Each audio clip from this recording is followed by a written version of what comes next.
Sir really good to see you Abu sir. Hi. कैसा रहा ये वक्त लॉकडाउन का, और उसी लॉकडाउन के वक्त में बेटी को भी विदा किया। लॉकडाउन के टाइम पे मैं बिजी था अपने रिकॉर्डिंग्स में। मैंने वैसे अक्टूबर ऑनवर्ड्स ही मैं ज़्यादा इंडोर काम कर रहा था, ऑफिस में कम जा रहा था। और ऑफिस में जब जाता था मैं बहुत से maybe twice a week और थ्राइस अ वीक, वेर काम काज जब साइनिंग पेपर्स होते थे ये सब, क्योंकि ऑफिस बेसिकली रिहर्सल रूम था और शोज़ नहीं हो रहे थे उस वक्त, तो कम हो गया था। और मैं यहाँ रिकॉर्डिंग्स कर रहा था, मैंने यहाँ मशीनें लगाई हुई थी और मैं रिकॉर्डिंग्स में बहुत बिजी था और बहुत सारे मैंने गाने रिकॉर्ड किए, तो उसमें मैं बिजी हो गया था। तो इन अ वे मैंने अपना रूटीन को इतना वैसे बना लिया था। हाँ, वो जो चीज़ें हैं, लोगों से मिलना और सोशल इंटरेक्शन, पार्टीज पे जाना या किसी फ्रेंड से बात करना, किसी घर पे खाना वाना खाने जाना, वो सब नहीं था। मगर otherwise it was a very comfortable time, except that you got to see so many tragedies in the film industry. You got so many tragedies outside, seeing the loss of life. These were all tragic occurrences और उसकी वजह से दिल खराब होता था। मगर अब कहते हैं ना कि अपने माहौल को या अपने लोगों को ठीक रखो तो हर कोई ऐसे ख्याल रखेगा अपने लोगों का, तो शायद काफ़ी लोगों की जानें बच जाएंगी। तो हम अपने लोगों का जितना भी हो सके, यानी कि जो हमारे साथ काम करते थे, जो हमारा स्टाफ था या जो कहा, सबका ख्याल रखा हम लोगों ने, और इस तरह से टाइम बीतता गया। अबू जी, आपने भी जिक्र किया कि बहुत बॉलीवुड की जब मैं बात करता हूँ, ऋषि कपूर साहब, इरफान खान साहब ऐसे वक्त में गए जहाँ ऑलरेडी हिंदुस्तान एक बीमारी से, पूरी दुनिया एक बीमारी से जूझ रही थी। जब आपको इन अजीम शख्सियतों का पता चला कि इस तरह से हुआ, कितनी यादें जहन में आ गई और कितना दुख। मेरा और ऋषि कपूर का दोस्ती बहुत गहरी थी, क्योंकि हम लोग नियरली एवरी मंथ मिलते थे। जब ये वहाँ से आए थे, बीमारी जब हो गई थी उन्हें, उसके बाद भी हम वहाँ अमेरिका में टच में रहा था मैं उनसे। मैं मस्ती वस्ती करते रहते थे। मैंने कभी उनसे बीमारी का जिक्र नहीं किया, क्योंकि वो तो उसमें अपने आप कोशिश कर रहे थे उससे बाहर निकलने की। जब वो वापस आ गए तो हमारी मीटिंग हुई थी मैरियट में, और हमने खूब देर बातें बातें की, कॉफ़ी शॉफ़ी पिए। और उस वक्त तो उन्होंने कुछ बात नहीं की बीमारी के बारे में, मुझे भी कुछ, उन्हें बोला मैं बिल्कुल ठीक हूँ, मैं खा पी सकता हूँ जो भी चीज़ें हैं। और कुछ गिफ्ट्स आए थे बाहर से, तो वो मैं उनको लिए लेके गया था, तो उनको दिए थे। फिर थोड़े दिन बाद कुछ उनके फ्रेंड्स ने कुछ मुझे भेजा था कि जाके ऋषि को देना, तो मैं गया था। तो उस वक्त वो शूटिंग हो रही थी उस फिल्म की, जो अब शायद रिलीज़ होगी नहीं होगी, उसकी कुछ शूटिंग बाकी है। कोई अजीब सा नाम था, very nice shooting was going, I think with Juhi Chawla. So I had gone to Golden Tobacco, वहाँ शूटिंग हो रही थी। तो गोल्डन टबैको में मैं गया था, वहाँ हम लोग बैठे थे, मेकअप मैन में वेट कर रहा था, क्योंकि वो ऊपर शूटिंग कर रहे थे। फिर वो नीचे आए, फिर लंच के टाइम पे हम लोग दोनों बैठे, मैंने गिफ्ट दे, बातें बातें की। उस वक्त भी कोई ऐसी महसूस नहीं बात हुई कि वो नहीं रहेंगे। मुझे ऐसा लगा था कि बिल्कुल सब कुछ समान हो गया, everything is okay. And then after एक महीने का जो दौरान था ना, जब ये कोविड हुआ और बीमारियां हुई और लॉकडाउन जब सब प्रोसीजर हुए, उस पीरियड में मेरी बात नहीं हुई उनसे। And next day, one day I got the news that he's no more. So that shock was terrible because I was close to him. Irfan Khan को मैं एक बार मिला था, और he was just a kind of acquaintance to me. तो मैं उनके बारे में ज़्यादा नहीं जानता था। मैं इतना जानता था कि उनको भी बीमारी ने बहुत मुसीबत में डाल दिया था, और मैं सोचता था कि वो भी शायद जीत जाएंगे इस बीमारी से। दोनों शख्सियत ऐसे थे, मैंने सोचा था कुछ नहीं होगा इन लोगों को, मगर अनफॉर्चुनेटली दिस हैपेंड। मगर worst and worst was what happened to a young boy called Sushant Singh Rajput, because वो तो लाइक फ़ोन ही हाथ से गिर गया। यू कांट इवन बिलीव कि ऐसा कुछ हो सकता है। मैं उससे मिला था लोनावला में, जब हम लोग डेला रिसोर्ट्स में थे, और वहाँ खड़ा था। तब वो टीवी सीरियल्स कर रहा था, मतलब एक ही टीवी से बहुत पॉपुलर था, पवित्र रिश्ता। और both of them, he and Ankita Lokhande, was very very famous. तो मैं उससे गया था, हाथ मैंने उससे मिलाया था, क्या I think you are a super actor and this and that, बातें बातें की थी। उसने कहा था नहीं, मैं छोड़ रहा हूँ, अभी मैं फिल्मों में जा रहा हूँ। तो सर अपने पीक के ऊपर ये आदमी ये सब काम छोड़ के बोलता है, अगर फिल्म का नहीं हुआ तो कहता फिर मैं अमेरिका जाके कुछ और करूँगा, ऐसे मुझे बोलता था। तो मैं उसको देखता था कि व्हाट अ डिटरमिन्ड गाय। और next I know he is very famous in films and everything was going great for him. I think everything was fine. मुझे और कुछ उसके बारे में मालूम नहीं, कि मैं एक बार यहाँ मिला था चाय कॉफ़ी में, वो अंकिता लोखंडे और सब। तब तक उनका दौर वहाँ का चल रहा था, वो साथ फिल्मों में सक्सेसफुल हो चुका था। तब मैंने हेलो हाय करके मैं वहाँ से निकल गया। बस मेरी इसके साथ इतनी इंटरेक्शन हुई है। But I saw great future for him because he was a brilliant brilliant performer. और मुझे ऐसा लगता था कि ये अपने वक्त का, जैसे आयुष्मान खुराना बहुत टॉप पे है, ये भी अपने नंबर 1 के लेवल का हीरो है। और न्यू जनरेशन का नंबर 1 नंबर 2 यही 2 लड़के होंगे. All of a sudden I see is committed suicide. Now that shock was very bad. I tell you this COVID में बहुत अच्छे लोगों की, जिन लोगों, और ओवर एंड अबव एक बहुत बड़े पोएट जो जितने भी गाने आप मेरे सुनते हो वो सब वो लिखते थे. उनका नाम था अनवर सागर. योगेश जी के बारे में बात करूंगा मैं, मगर मेरी पोइट्री सब लिखते थे अनवर सागर. और अनवर सागर हर दिन रात को मुझे 100 गाने भेजते थे. हर दिन मुझे समझ नहीं आता था, वो मेरे को चैलेंज करते थे तो भी बना इनको, तो मैं बना देता था.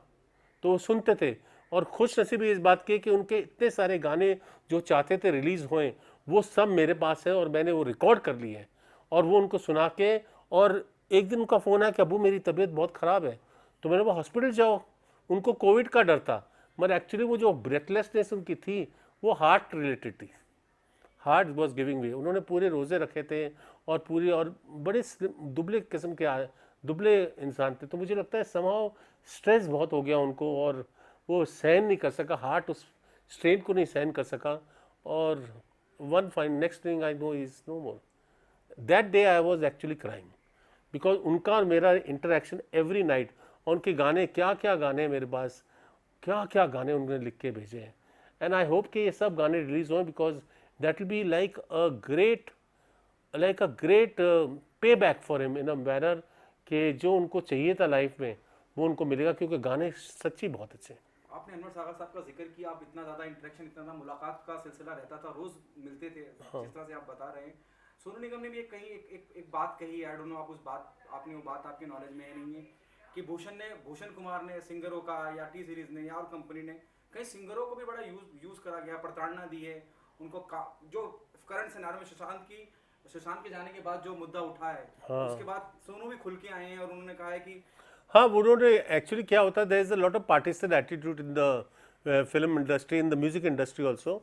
वो जिनको चाहते हैं, जैसे उनके एक गिरोह होता है, वो अपने आप सेलेक्ट करते हैं कि ये सब लोग हमारे अंडर होंगे, हमारे इससे होंगे, हमारे कॉन्ट्रैक्ट साइन करेंगे, हम जो बोलेंगे वैसे करेंगे, एक्सेट्रा एक्सेट्रा एक्सेट्रा. क्योंकि गाना इतना बड़ा काम है, उसकी मार्केटिंग करना और उसके अंदर जो इन्वेस्टमेंट करना market is in very big.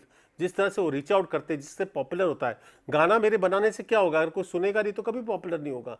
And I will never be a popular artist. अगर कोई भी रिकॉर्ड कंपनी मुझे ले ले और मेरे गाने को 1 करोड़ 10 करोड़ 100 करोड़ लोगों के एक रात में पहुंचा दे, और बड़े बड़े एक्टर गाने, तो गाने की वैल्यू कहाँ से, और वो सिंगर जाके फिर करोड़ करोड़ रुपए लेते, 80-80 लाख रुपए लेते एक शो करने के लिए. तो ये खटकती थी बातें मुझे लगता है रिकॉर्ड कंपनीज को, कि they want to be a shareholder in that also etcetera. I do not know what the. तो वो शायद वो आर्टिस्ट को कॉन्ट्रैक्ट साइन कराने बोलते थे, so that they are under them. तो many labels in the world are doing this procedure. मगर अगर आप नहीं करो और आप वेरी एस्टैब्लिश्ड आर्टिस्ट हो और अगर आप अपने आप कर सकते हो तो करके देख लो, तो पता चलता है आप कुछ नहीं कर सकते. आपके हाथ तो बाउंड, आप कितने भी अच्छे सिंगर हो. जब आपको रिकॉर्ड कंपनी नहीं हाथ लगाएगी, आपको फिल्म प्रोड्यूसर हाथ नहीं लगाएगा, कोई हीरो आपको गाना नहीं देगा, तो आपको गाना मिलेगा ही नहीं, आपका गाना कभी स्क्रीन पे आएगा ही नहीं. So that means that there is a control factor on even celebrities. मतलब कोई एक नए बच्चे की तो बात छोड़ो, नए किसी के तो कुछ नहीं होना, नए बच्चे को तो खैर मौका ही नहीं मिलना, मगर जो बड़े बड़े सिंगर्स हैं उनके साथ भी ये एटीट्यूड है कि हम आपको कभी उठा सकते हैं, कभी आपको एक गाना देना देंगे, नहीं देना नहीं देंगे. हम किसी नए लड़के को गवा के गाना सुपरहिट कर सकते हैं. और गाना सुपरहिट करने के लिए तो मेरे डैडी बोलते थे क्लियर है, गाना बजना चाहिए, लोगों को सुनना चाहिए. जब तक आप गाना नहीं सुनो, एक बार मैंने नया गाना आपको सुना दिया, वो आपको याद थोड़ी रहेगा, मगर आपको 100 बार 200 बार वो गाना सुनने तो आपके कानों में गुनगुनाएगा, फिर आप फॉरवर्ड करोगे. ऐसे लोग खरीदते जाते हैं. और स्क्रीन पर बड़ी फिल्म के साथ देखते हो तो गाने की वैल्यू तो गॉड नोस कहाँ से कहाँ पहुँच जाती है. So you can not say that जिसके हाथ में कंट्रोल है वो पावरफुल है. फिल्म मेकर है वो पावरफुल है, करण जौहर पावरफुल है, यश राज फिल्म्स पावरफुल है, बड़े बड़े एक्टर्स बहुत पावरफुल हैं, जो चाहे जिनको चाहे ले सकते हैं, जिनको चाहे निकाल सकते हैं. That is all, it's all in. I think that could be in every business, that could be in every field, that could be everywhere. So जिसे कहते हैं नेपोटिज्म, लॉयर का बच्चा लॉयर बनेगा, डॉक्टर का बेटा डॉक्टर बनेगा, तो भी नेपोटिज्म हो गया ना. फिर तो एक्टर का बेटा एक्टर बने तो इसमें what is the big deal. Singer का बच्चा सिंगर बने, म्यूजिक डायरेक्टर का बेटा म्यूजिक डायरेक्टर बने, बाहर वालों को आने नहीं दे, बट बाहर वाले ही राज करते हैं. आपने किसको यहाँ का बच्चा देखा है जो अरिजीत तो बाहर का ही है, सोनू निगम बाहर का ही है, सब कोई लाइन के थोड़ी हैं। श्रेया घोषाल, हाँ, श्रेया घोषाल, श्रेया बाहर के, तो जो रूल कर रहे हैं वो तो सब बाहर के ही हैं। अब वो लाइन के हो गए और फिर उनके बच्चे नेपोटिज्म में आ गए, तो फिर वो सो ये this there is no end to this, you know. वो डायलॉग आप चलती जाएगा, वो होता जाएगा, मगर जिसके जैसे आपका ह्यूमन रिलेशनशिप है, अब मेरा रिलेशनशिप नहीं, मैं इसको बोलता नहीं कि भाई आप मेरे आके इंटरव्यू लो, ना मुझे नहीं इनका इंटरव्यू नहीं लेना, किसी का इंटरव्यू नहीं लेना, तो खत्म, मेरे इंटरव्यू कोई नहीं लेगा। तो it's like that. So it is a one-to-one relationship with everything. In every business it is like this. So I do not know, but it's sad that opportunity should be given according to qualification, according to your talent, and even opportunities should be given. But films are never like this. वो तो personal choice है, एक director को एक चेहरा पसंद आ गया, ये चेहरा मेरी कहानी बोलेगा। पुराने ज़माने में तो ऐसा होता था, स्टूडियो साइन करके लगते थे राजेंद्र कुमार इनको on a salary, they should be on salaries, and then they became big heroes, then they were negotiating prices. So things are very erratic. There is no set formula of working in films, or there is no qualification of working in film. I could be a superb actor if presented to 1 billion people, and I could be the biggest winner, but I'm not presented, so I'm not, so I'm just I'm a big boss guy then. So there is no actually barometer, so who is going to be too good, that you can't say. जिसको opportunity मिल गई, so the people who give opportunity think they are gods, think they are god. But वो राजेश खन्ना जी की बात याद आती है मुझे, वो कहती है मैं मान गया कि डायरेक्टर कमाल है, राइटर कमाल होता है, सब कुछ कमाल होता है, मगर जब कैमरा ऑन होता है तब तो मैं ही होता हूँ। he was too good, he was too good, when the camera goes on, तब तो बाबू जाए जो होगा, तब तो मैं ही होता हूँ, तब डायरेक्टर क्या कर रहा है, तब राइटर क्या कर लेगा। After that he was a great star, superstar. उनकी जैसे तो सुपरस्टार शायद कभी हमारी जिंदगी में आई नहीं, फिर कभी आई नहीं। और तो he was like that, he actually said it कि I agree script king, but what would they do if I were told to cry? I cried like that, and I didn't cry that. I didn't cry like that. So he had his style. So he said very clearly, see, everything is great. Ultimately, I have got that quality. So there are great artists, there are great singers. Sonu Nigam is a great singer. He's a great stage performer also. But there are so many, millions of them, you know, who have not see a 10,000 rupee or 20,000 rupee on stage, and there are people who are making maybe crores and crores on stage and things like that. So there is this disparity has to come to some level. I don't know what level it can come to, but there are artists everywhere. Opportunity is something that is lacking.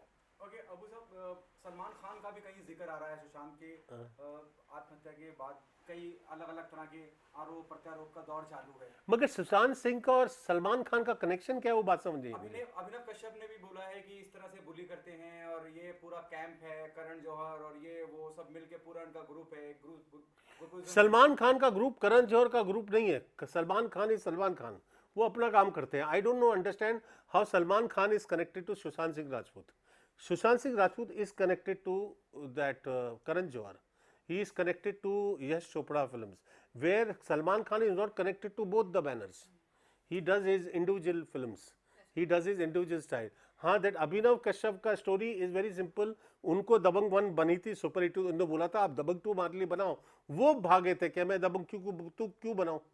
जब उनको franchise as a business the Khans wanted Dabangg 2 to come out, which would be equally successful with him as a director. But he said, no, I don't want to direct. That's when Arbaz had to take over and film was a super hit. So their calculation was right.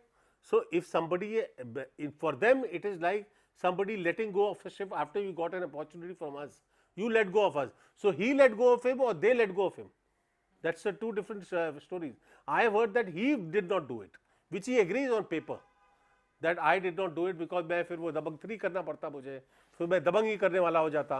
फिर ये अरे इस line में तो यही है ना कि मनमोहन देसाई हम लोग को सिखाते थे, हम लोग वेरी क्लोज थे, मनमोहन देसाई अन्नू के म्यूजिक देता था, हम लोग सब साथ में बैठते थे। मनमोहन देसाई बोलता, मैंने बोला मनमोहन जी आप ये पिक्चर, आपको मनमोहन देसाई की फिल्में पता है कि नहीं? हाँ हाँ सर, अमर अकबर अमर एंथनी, अकबर एंथनी, ये नसीब। जो फॉर्मूला है कि बच्चा बिगिनिंग में खो गया और फिर बच्चा ने बोलता अब्बू एंड ही टू, और ही इज अ फेयर चश्मिश, fair looking guy, you know, white कपड़े, अब्बू गाड़ी जब पटरी पे चढ़ रही हो ना तो उसको कभी उतारना नहीं चाहिए, समझे कि नहीं? You agree with me? Yes sir, I agree totally. तो बच्चा ब्रेयर तूफान आया, ये आया, बाढ़ आई, बच्चे एक इधर, बच्चा एक उधर, बच्चा एक उधर और बच्चा एक उधर, और फिर वो बच्चे ऐसे मिल रहे हैं, पब्लिक देख रही है, खून की बोतलें जा रही है, और people are watching and people are loving it. बोलता I am a fool if I don't do the same formula again, because running when it stops running I stop making. So it's like that कि जब वो कोई चीज चल रही है, उनके दमक, उनका एक सिग्नल, फिल्म इंडस्ट्री की बात में लोग नहीं समझते, कब आउट हो जाते हैं you don't even know. Out इसलिए होते हैं कि they did not commit to that thing at that time. Pseudo intellectual बनने की कोई जरूरत नहीं है। पब्लिक आपको देख रही है ना, पब्लिक को मजा आ रहा है ना पिक्चर देखने, वो पार्ट 2 भी गई देखने, पार्ट 3 भी गई देखने, तो दैट मीन्स दे, चलो एट सम पॉइंट पार्ट 5 तक बंद हो जाती, मगर आपकी तो रोटी रोजी फिक्स हो जाती ना, आप तो बना रहे हो फिल्में, यू आर देयर, बीच में आप अपनी सूडो इंटेलेक्चुअल फिल्में बना लेते, जो आप बना लेते। कमर्शियल डायरेक्टर इतना बड़ा सक्सेसफुल हुआ मीन्स क्या, Dabangg, what a film. Now you try to, now you blame somebody for it. अरे आपको अब यहाँ लोग तरस रहे, एक गाना मेरा ले लो यार, एक गाना मेरा चला दो, एक गाना, मेरा गाना भी सुपर, मेरे सलमान को बिचा है, दिल क्या तेरे नाम कर दिया तूने जीना हराम कर दिया, दिल क्या तेरे नाम कर दिया तूने जीना हराम कर दिया, मैं हो गया मशहूर दुनिया में, दूर दूर इतना मुझे बदनाम कर दिया, दिल क्या तेरे नाम कर दिया। ऐसे गाने बनाए हुए अच्छे गाने चलेंगे जरूर, मगर प्रेजेंट होने चाहिए ना, गाने घर में सुन लो आप, या प्रेजेंटेशन हो गई, सब कुछ हो गया, दुनिया में नाम हो गया, फिर आप वॉकआउट करते हो, फिर उसको गाली देते हो, that I found is all. Salman Khan has no association with this boy, and I don't think he will interfere because he is launching a lot of young boys, so I don't think he interferes, he doesn't have time for this shit. So whatever is happening must be happening with other people. I don't know, but this much I know कि he doesn't have time. वो अभिनव कश्यप की कहानी तो मैंने आपको सुना दी, मैं होता अभिनव कश्यप तो मैं 1 से लेके 10 तक दबंग बनाते रहता, क्योंकि we know what is being idle sitting at home when you don't have work. चलो, people don't understand this in this film industry, any time you want to sit at home, बैठ जाओ कोने में, ठीक है sir, thank you sir. Okay, इन number